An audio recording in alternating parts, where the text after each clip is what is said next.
Dearest Sadhguruji, I have a question for you. I'm a very emotional person and I often find it very difficult to emotionally detach myself from a situation that I know that is not good for me. Like I can see that this is not going somewhere where I want it to go, but it's very difficult to divert my mind and my emotions away from that. How do you think I can handle that situation? I would really like to know your perspective on it.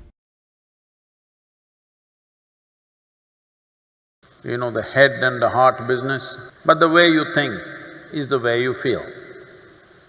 And the way you feel is the way you think. For different people, different things run first. For some people, their thoughts, today largely because of the type of education, for most people their thoughts run ahead of their emotions. But still there is a sizable percentage of people for whom their emotions run ahead of their thought.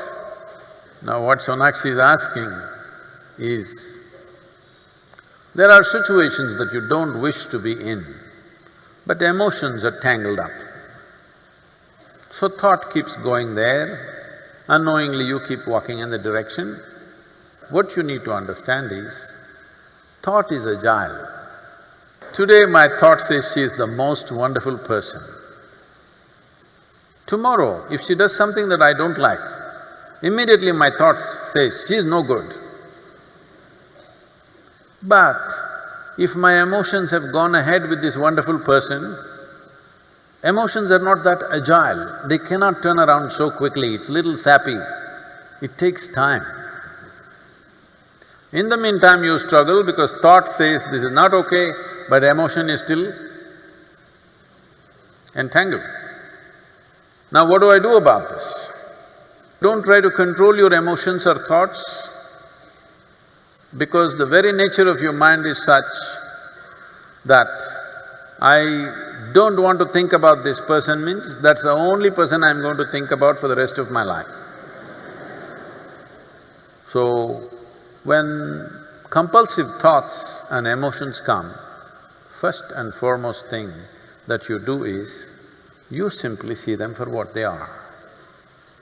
You don't try to resist them. The moment you resist, they will multiply. In this mind, you don't have subtraction and division, you only have addition and multiplication. So, what you need to do, one thing is, just understand that thought and emotion are just a recycle of the data that is already there, something that you remember. It is just that memory is little smelly, it just keeps coming.